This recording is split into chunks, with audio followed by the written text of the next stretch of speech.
विश्वानि देव सवितरुर्दुरितानि परासु यद्भद्रं तन्नयासु। ॐ शं नो मित्रः शं वरुणः शं नो भवत्वर्यमा शं नो इन्द्रो बृहस्पतिः शं नो विष्णुरुक्रमः। ॐ तेजोषि तेजोमयधे ओजोषि ओजोमयधे यशोमा सद्गमय तमसोमा ज्योतिर्गमय मृत्योर्मा मृतंगमय। ॐ जीवेम शरदा शतं शृणुयेम शरदा शतं पश्येम शरदा शतं मदीनास्यां शरदा शतम्।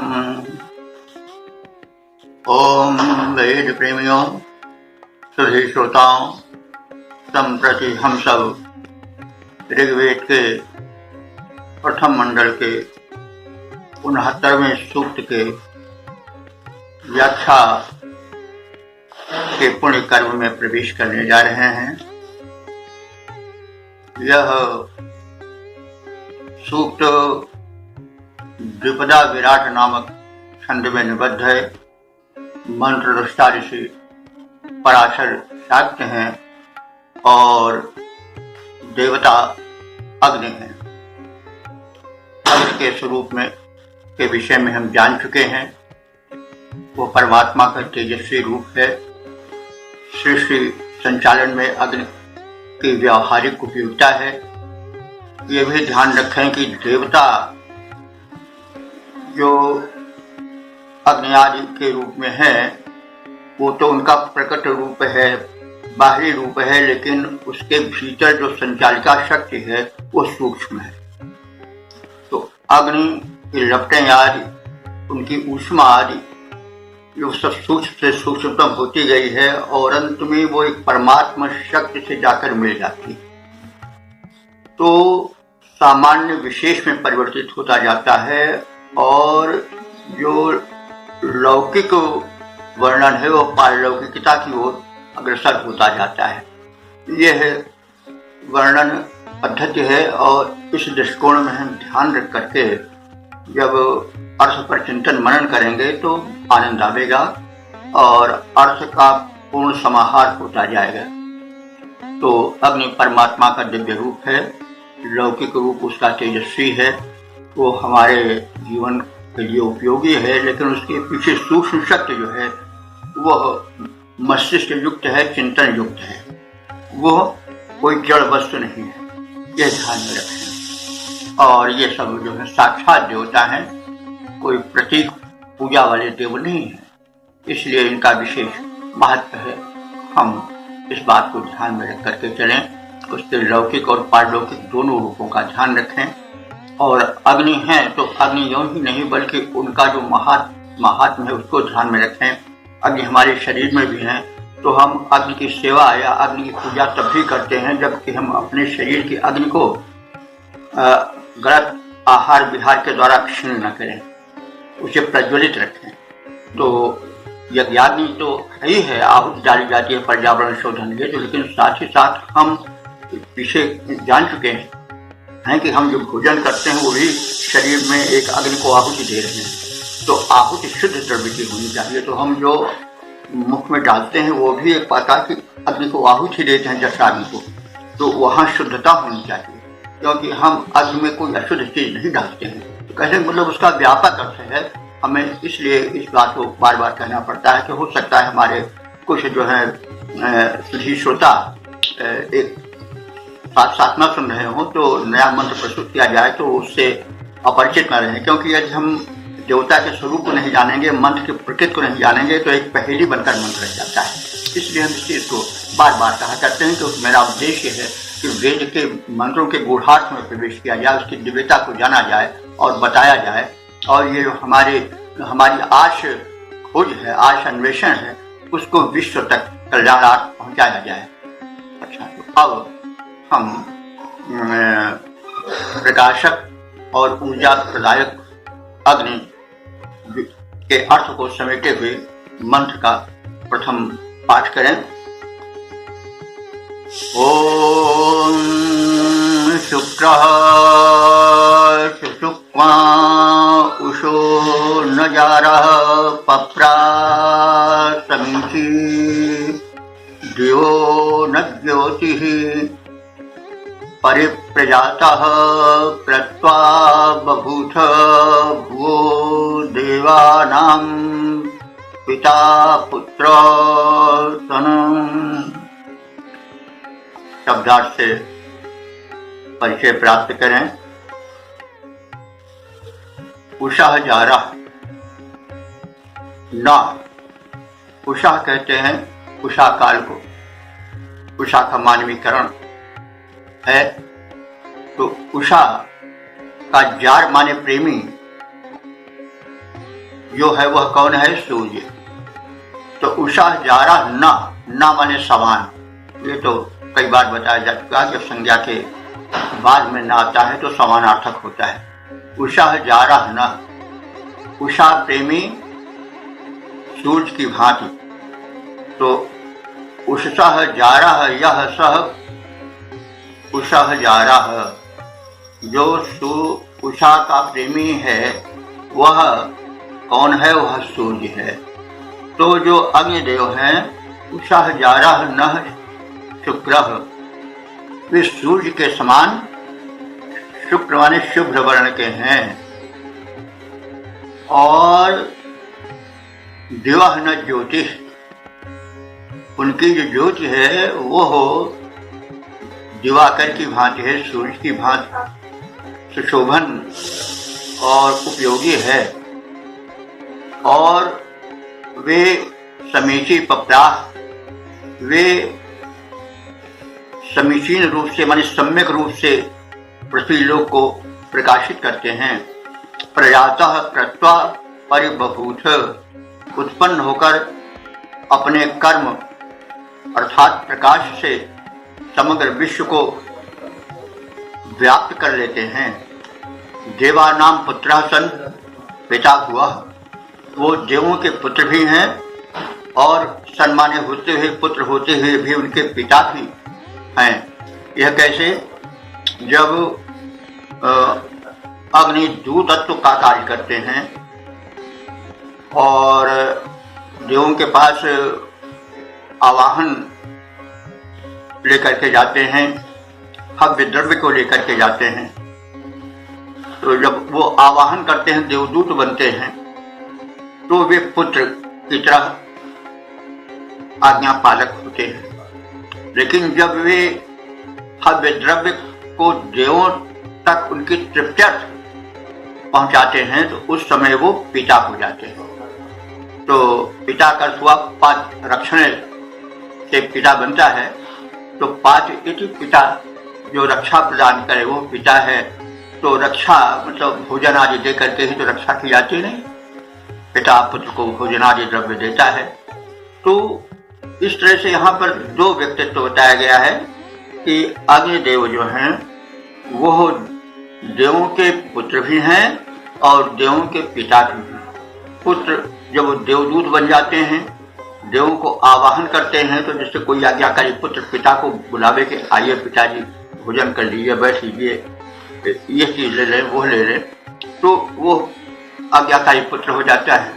और जब वो अग्निदेव जब पुष्य पदार्थ ले जाते हैं, हव्य द्रव्य ले जाते हैं, यज्ञ भाग ले जाते हैं देवों के पास, तो वे देवों के पिता बन जाते हैं, क्योंकि इस समय वो पोषण देवों को प्रदान करते हैं। कहा जाता है कि देव लोग यज्ञ में जो आहुति होती है उसी के द्वारा तृप्त होते हैं।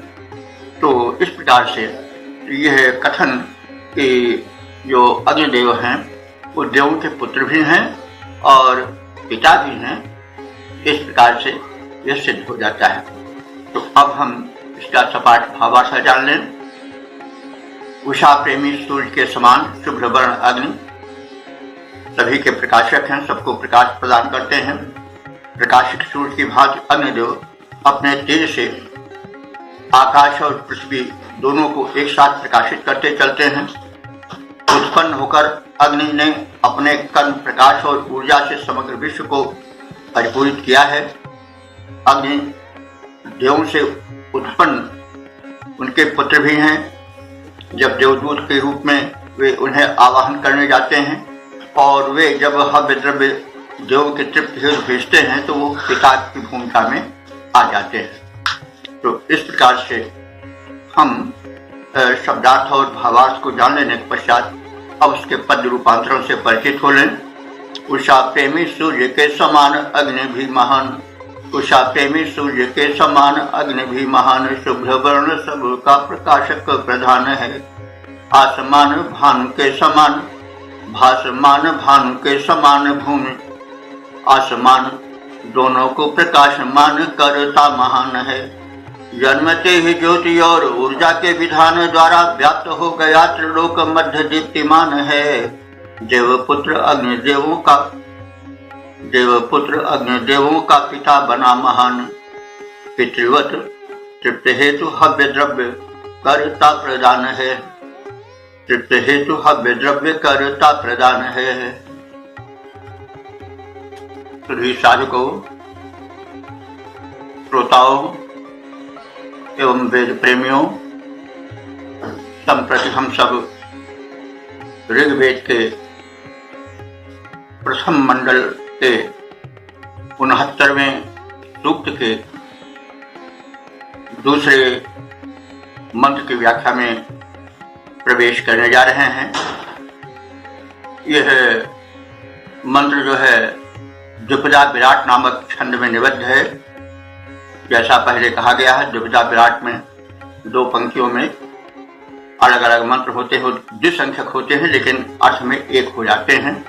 तो इस द्विपदा विराट छंद में निबद्ध मंत्र के दृष्टा हैं पराशर शाक्य और देवता हैं अग्नि, तथा इसका विषय या शीर्षक है परमोपकारी अग्नि देव। अब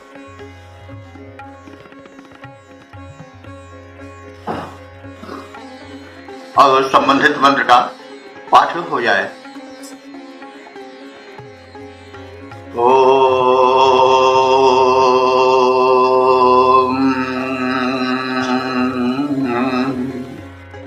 वेधा अदृप्तो अग्निर्विजानन्नूर्धन भूनां स्वात्मा पितूनां जनेन शिव आहुर्यः सन्मध्ये मिषत्तो रणलो दुरुणे। शब्दार्थ से परिचय प्राप्त करें। वेधा अदृप्ता, वेधा का अर्थ होता है बुद्धिमान और अदृप्ता का अर्थ होता है अहंकार शून्य। दृप्त कहते हैं अहंकार को, अदृप्ता माने जहां अहंकार न, अर्थात अहंकार शून्य। तो वेधा अदृप्ता ही अग्नि का विशेषण है, बुद्धिमान और अहंकार से रहित। विजानन अग्नि, विजानन अग्नि माने कर्तव्य पालन के विधि विधान को जानने वाले अग्नि देवता बड़े प्रिय हैं। कैसे प्रिय हैं, उसकी उपमा ऋषि दे रहा है कि गोनाम ऊधा न, गोनाम माने गायों के, ऊधा कहते हैं अस्तन को। तो गायों के अस्तन से निकलने वाले धारोष्ण दुग्ध के समान बड़े उपयोगी हैं और बड़े ही भोजन को सुस्वाद कर देने वाले हैं। पितु नाम स्वादमा, उसके लिए कहा गया पितु नाम माने अन्नों के, स्वादमा माने स्वादिष्ट करने वाले। तो जैसे गोदुग्ध जब धारोष्ण मिल जाता है शुद्ध, तो अग्नि का तो वह ऊर्जा से युक्त होता है और बड़ा सुस्वाद बन जाता है। वैसे जब अग्नि का संयोग अन्न से हो जाता है तो अब अन्न स्वयं सुस्वादु बन जाता है। हम सब जानते हैं कि अन्न को अगर वैसे दे दिया जाए, चावल, गेहूं या आटे को, तो नहीं खा मिलेगा। लेकिन जब अन्न का अग्नि से संयोग हो जाता है तो वह बड़ा सुस्वादु बन जाता है। उसमें एक मिठास अलग से उत्पन्न हो जाती है। जो उसका सुअर तत्व होता है वो अग्नि के संपर्क को पा करके, ताप को पा करके, वो जो दबा हुआ शुगर रहता है अन्न में, वो प्रकट हो जाता है और इसलिए भोजन में स्वाद आ जाता है। इस वैज्ञानिकता को यूं प्रकट किया जा रहा है कि हे अग्नि देवता, जब तुम्हारा संयोग अन्न से होता है तो अन्न वैसे ही स्वादिष्ट बन जाता है जैसे कि गो के स्तन से निकला हुआ ताजा दुग्ध जब अन्न से मिलता है तो वह और स्वादिष्ट हो जाता है। तो इस प्रकार से उपमा दी गई। और हे अग्निदेव, तुम जने नः सेवा, मनुष्यों के परम हितैषी हो, और तुम जो हो दुर्निर्णय निषत्ता, दुर्निर्णय कहते हैं यज्ञ गृह को। यज्ञ गृह में तुम जब विराजमान होते हो आहुति ग्रहण के हेतु, तो उस समय तुम दृष्टवा बड़े ही सुशोभन बन जाते हो। अब इसका हम भावार्थ जान लें। अग्नि देवता बुद्धिमान और अहंकार से रहित है।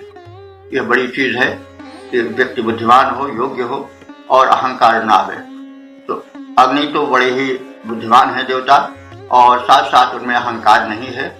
वे विवेक शक्ति से युक्त हैं। वे जब अन्नों के संपर्क में आते हैं तो उससे वे सुस्वादु बना देते हैं। वैसे ही जैसे जब शुद्ध गोदुग्ध का संयोग होता है अन्न से तो अन्न स्वादिष्ट हो जाता है। और अग्नि परम हितैषी हैं। वो हितैषी बनकर के यज्ञ में आते हैं और यज्ञ में प्रतिष्ठित होकर के सुशोभित होते हैं और यज्ञशाला की शोभा बढ़ाते हैं। अब इसका हम छंदोबद्ध प्रारूप देख लें। अग्नि देवता महान बुद्धिमान है, सुजान अहंकार शून्य और बड़े ज्ञानवान है। बड़े ही विवेकी नेकी नित्य करते सदैव, उन्हें शुभ अशुभ का बड़ा सूक्ष्म ज्ञान है। ताप से पका के अन्न को करें पकवान दिव्य, ताप से पका के अन्न को करें पकवान दिव्य, करते सुस्वाद उसे गोदुग्ध समान है। यज्ञ में आहुत देव दूत दिव्य देव अग्नि, यज्ञ गृह मध्य होते शोभित महान है। यज्ञ गृह मध्य होते शोभित महान है। वेद प्रेमियों, सुधी सज्जनों, अब हम सब ऋग्वेद के प्रथम मंडल के 69वें सूक्त के तीसरे मंत्र की व्याख्या में प्रवेश करने जा रहे हैं। यह मंत्र जो है वो दुग्धा नामक छंद में निबद्ध है। मंत्र दृष्टा ऋषि हैं पराशर शाक्य और देवता हैं अग्निदेव। शीर्षक है हर्षप्रद मानवों के हितैषी अग्निदेव। अब संबंधित मंत्र का पाठ हो जाए। ओम पुत्रो न जातो रणलो दुरोणे,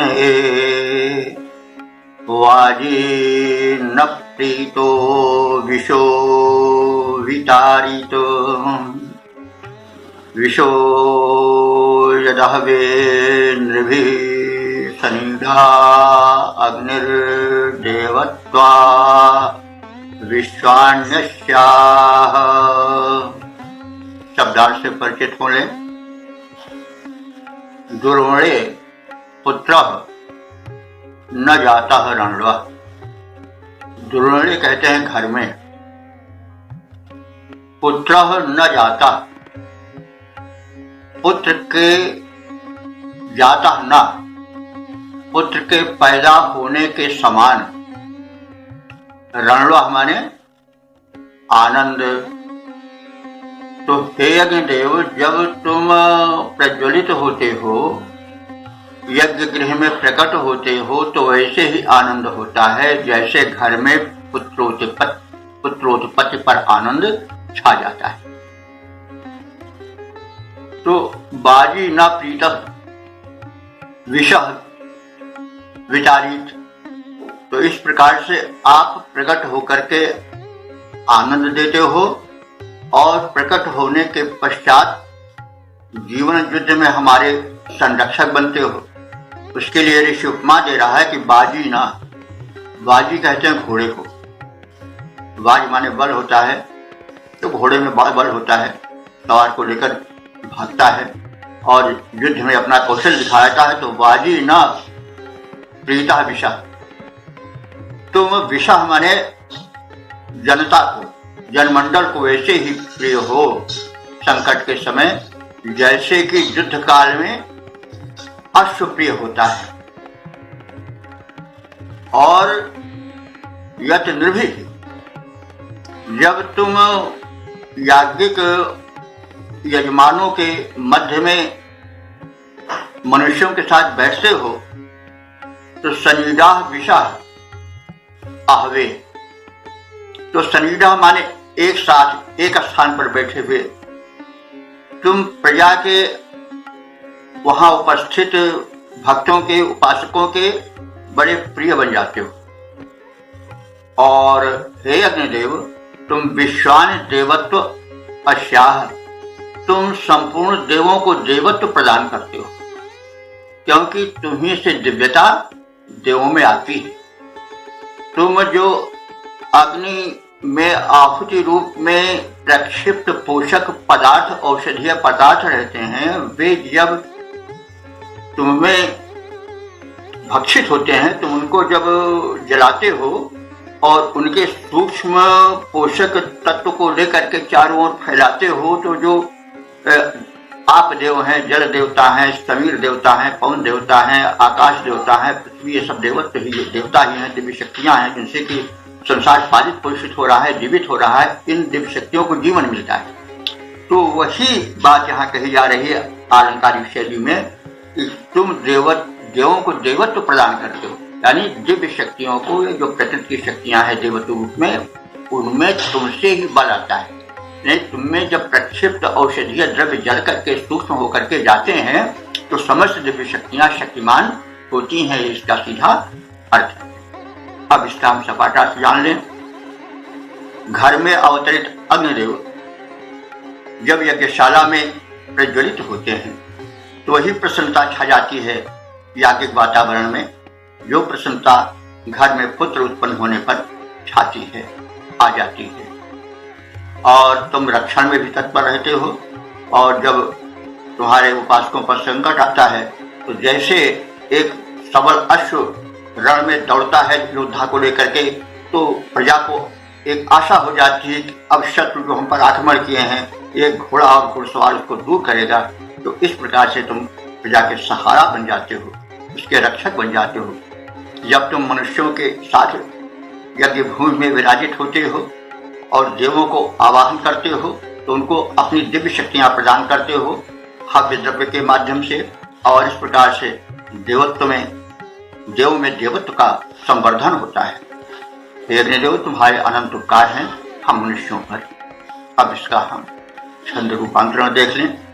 गृह मध्य जब अग्नि आहुत उतरते हैं, पुत्र की उत्पत्ति सम हर्ष बांटे जाते हैं, स्वस्थ सुखी अश्व के समान बन जाते तब, पार हमें रोधक दुख से वे लगाते हैं। जब देव तुल्य सुधी साधक जनों के साथ दिव्य शक्तियों को हम यज्ञ में बुलाते हैं, दिव्यता के प्रेरक समन्वित हो दिव्यता में, दिव्य अग्निदेव तब यज्ञ मध्य आते हैं, दिव्य अग्निदेव तब यज्ञ मध्य आते हैं। वीर प्रेमियों, सुधी श्रोताओं, संप्रति हम सब ऋग्वेद के प्रथम मंडल के 59वें सूक्त के चौथे मंत्र में प्रवेश करने जा रहे हैं। और इस मंत्र के दृष्टा ऋषि हैं पराशर शाक्य।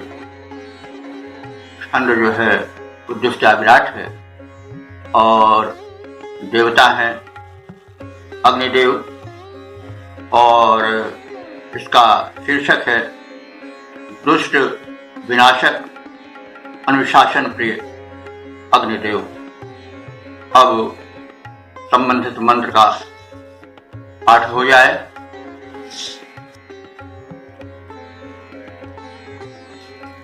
ओम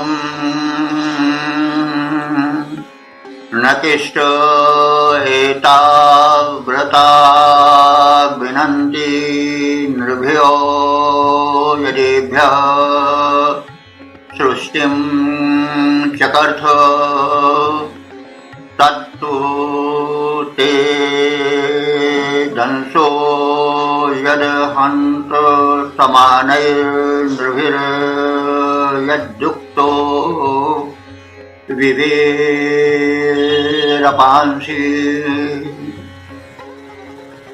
शब्दार्थ से परिचित हो लें।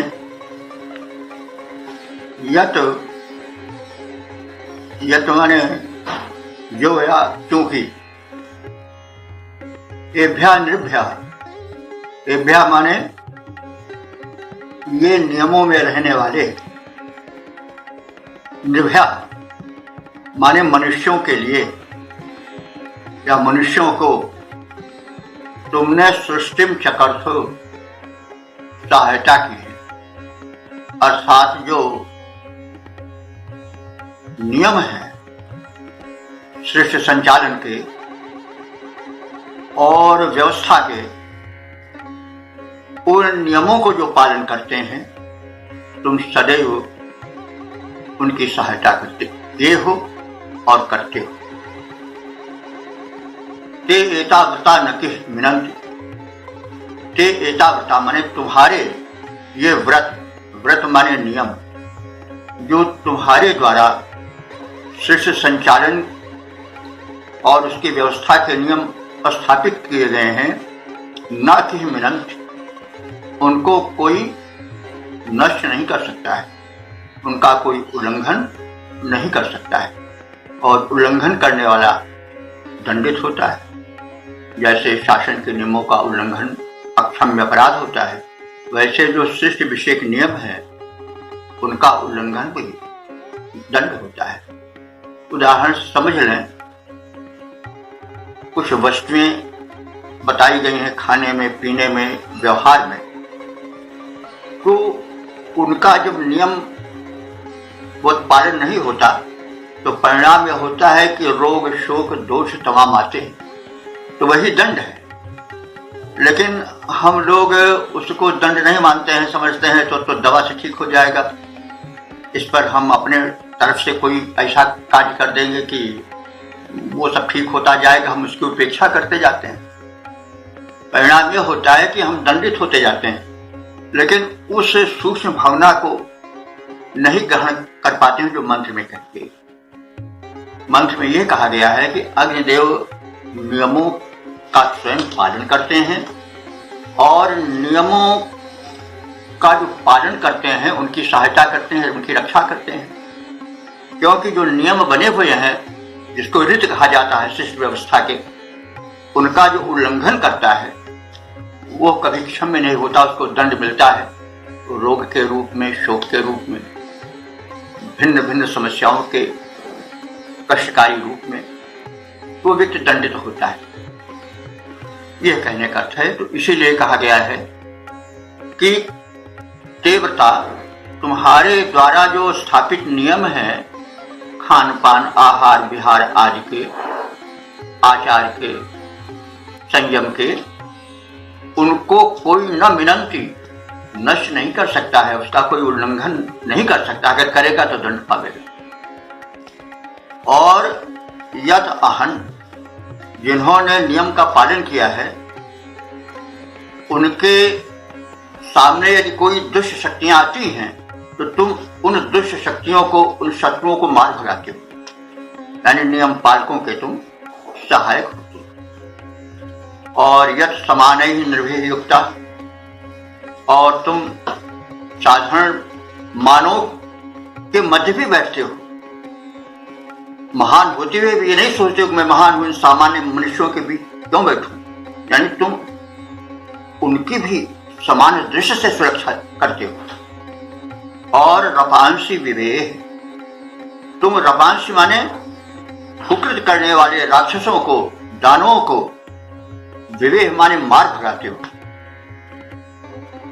और जो तुम्हारी उपासना करता है, तुम्हारे नियमों का पालन करता है, वो कष्ट नहीं पाता है। यदि उसको कोई कष्ट देने का प्रयास करता है, प्रयत्न करता है, चेष्टा करता है, तो तुम्हारे द्वारा दंडित होता है। और तटते दंसा, इस प्रकार से तुम्हारा है लोक रक्षक रूप। दंसा माने दर्शनीय है, बड़ा ही आनंदप्रद है।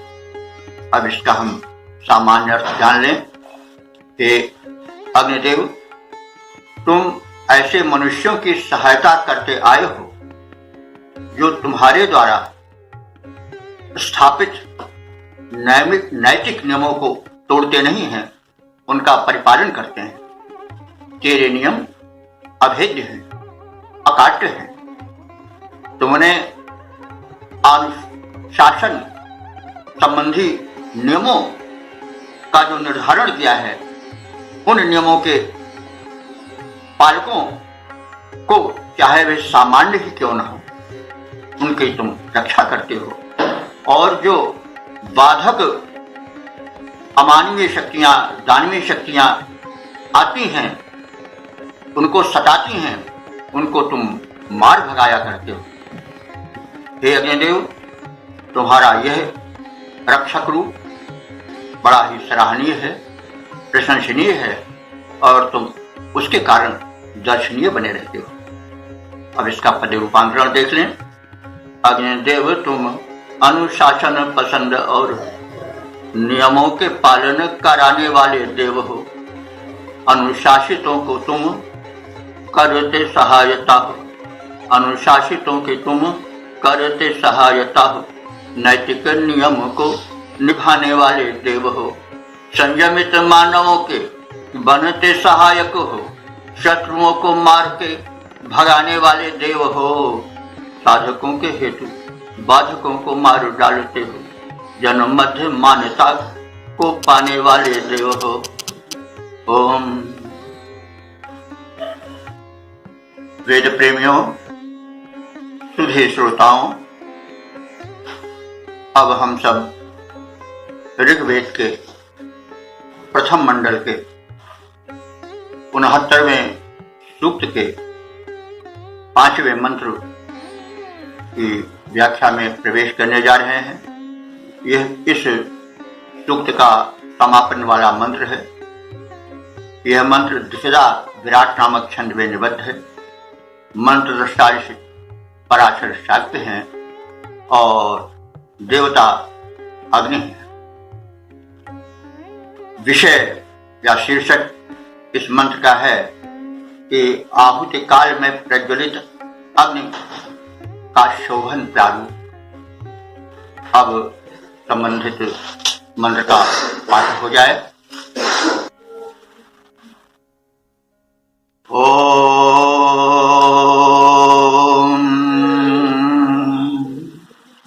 उषो नजारो विभावो श्रह संज्ञात रूपश्चिकेत तस्मै वहंतो दुरो वैर्वन्नवन्तो विश्वेश्वर दृशिके। शब्दार्थ से परिचय प्राप्त करें। उषा जारा, उषा जार कहते हैं उषा के प्रेमी अर्थात सूर्य, क्योंकि उषा के साथ ही साथ सूर्योदय का भी समय आता है। तो इसलिए सूर्य को उषा जार कहा गया है, उषा का प्रणयी प्रेमी कहा गया है। तो हे अग्निदेव, जब तुम यज्ञ वेदी में प्रज्वलित होते हो, तुम्हारी पावन लपटें उठती हैं, तो तुम उसी प्रकार से विभावा माने विशेष तेज से संयुक्त हो जाते हो, जैसे उषा जारह, उषा का प्रणयी उदयकालीन सूर्य प्रकाशित हो जाता है अरुण किरणों के साथ। तो उस्रः संज्ञात रूपः, तुम प्रकाश युक्त प्रख्यात अग्नि बन जाते हो, लपटें तुम्हारी सुशोभन होती हैं, और उस समय तुम अस्मय चिकेतत, अस्मय माने हम उपासकों को जानो, जानो का मतलब हुआ, जानो पहचानो का मतलब हुआ हमारी अभिलाषाओं को, हमारे मनोरथों को तुम पहचानो, क्योंकि उस समय तुम्हारा प्रज्वलित रूप मनोरथ प्रदायक होता है। तो तुम हम उपासकों को चिकेतत, कित धातु है, कित माने ज्ञान, चिकेतत माने जानो, पहचानो। तो उस प्रज्वलन काल में हे प्रज्वलित अग्निदेव, तुम हम उपासकों की अभिलाषाओं को जानो पहचानो। तुम ना महंता, तुम माने स्वयं ही तुम, वहंता, वहंता माने वहन करते हो। क्या वहन करते हो? हवि को। कहाँ वहन करते हो? दिव्य शक्तियों के पास उन्हें देने के लिए तुम हव्य द्रव्य का सूक्ष्म शक्तिदायक तृप्तिकर प्रारूप उन तक पहुंचाते हो। और दुरह वीरवन, तुम दुरह माने यज्ञ द्वार, यानी यज्ञशाला के द्वार को वीरवन माने खोल देते हो, यानी उस समय यज्ञ का द्वार खुल जाता है। पहले तो जब तुम्हारा प्रज्वलन नहीं रहता तो स्वाभाविक रूप है यज्ञशाला बंद रहती है, लेकिन जब तुम प्रज्वलित होते हो तो जो यज्ञशाला का द्वार है वो सर्वसाधारण के लिए खुल जाता है, तो है दर्शनार्थ। और उस समय विश्व माने समस्त दृष्टि के स्व दर्शनीय आकाश में तुम्हारी छटा छा जाती है, और नवंत चारों ओर तुम्हारी दिव्यता फैल जाती है। अब हम शब्दार्थ के संक्षिप्त परिज्ञान के पश्चात भावार्थ में प्रवेश करें। उषा प्रेमी सूर्य की भांति अग्निदेव जब यज्ञशाला में प्रदीप्त होते हैं तो उनकी सुनहरी लपटें उदयकालीन सूर्य की भांति विशेष रूप से उद्भाषित होती हैं, आकर्षक और उपयोगी होती हैं। अग्निदेव तुम्हारी महिमा प्रख्यात है। तुम अपने प्रज्वलन काल में, जबकि तुम अपने दिव्य रूप में होते हो, अपने हविदाताओं उपासकों के मनोरथों को जानो पहचानो और उसे पूर्ण करो। हे अग्निदेव, तुम्हारी किरणें, तुम्हारी ज्वालाएं हव्य द्रव्य को के सूक्ष्म उपयोगी अंश को लेकर के दिव्य शक्तियों तक उन्हें पहुंचाती हैं, और वे दिव्य शक्तियां वे प्रसन्न होती हैं, और जो यज्ञ का सूक्ष्म उपयोगी ऊर्जा पूर्ण अंश होता है वो दिव्य शक्तियों तक तो जाता ही है, साथ ही यज्ञ द्वार पर भी वो चारों ओर फैल जाता है, और वह याज्ञिक वातावरण परम स्वस्थ और परम आकर्षक और परम प्रसन्नता प्रद हो जाता है। और तदनंतर तुम्हारा जो प्रारूप है बड़ा ही दर्शनीय बन जाता है, और चारों ओर पृथ्वी से आकाश तक तुम्हारी महिमा फैल जाती है। अब इसका पद रूपांतरण देख लिया जाए। शुभ यज्ञ काल मध्य अग्नि की लपट ऊंची, उठकर कुछ इस भांति छवि पाती हैं। शुभ यज्ञ काल मध्य अग्नि की लपट ऊंची, उठकर कुछ इस भांति छवि पाती हैं। मानो उषा प्रेमी रवि की हो रमणीय रश्मि, फैली जो विशिष्ट निज छटा छिटकाती हैं। फैली जो विशिष्ट निज छटा छिटकाती हैं। जाने रहे निज सेवकों को अग्निदेव दिव्य, उनकी तो कीर्ति चारों ओर लहराती हैं। और फैली यज्ञ द्वार पर हव्यवाही किरणें हैं, दर्शनीय व्योम में तुरंत फैल जाती हैं। दर्शनीय व्योम में तुरंत फैल जाती हैं। अब हम इस 69वें सूक्त का संक्षिप्त परिचय, उसका सार प्राप्त कर लें, परिचित हो जाएं। इस ऋग्वेद के प्रथम मंडल के 69वें सूक्त में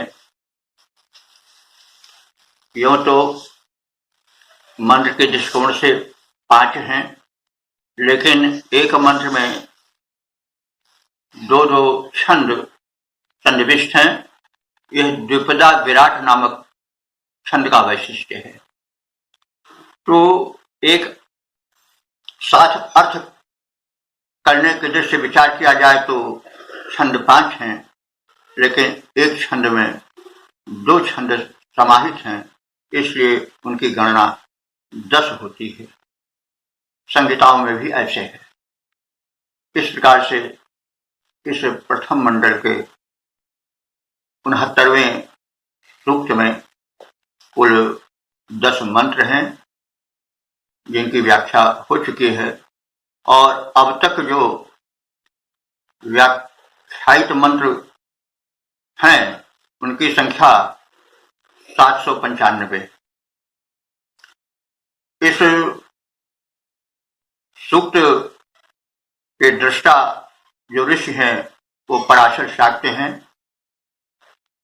जो छंद है वो द्विपदा विराट है और देवता अग्नि है। अग्नि के विषय में हम लोग पर्याप्त परिचय प्राप्त कर चुके हैं। उनका लौकिक और पारलौकिक रूप दोनों का स्पष्टीकरण करने की चेष्टा मेरे द्वारा की गई है। और अब हम इस सूक्त में प्रयुक्त मंत्रों के अनुसार सारांश जान लें। प्रथम मंत्र का सारांश है, या वर्ण विषय है, प्रकाशक ऊर्जा पद अग्निदेव। दूसरा मंत्र परोपकारी अग्निदेव की महिमा से संबंधित है। तीसरा मंत्र हर्ष प्रदायक जन हितकारी अग्निदेव को समर्पित है।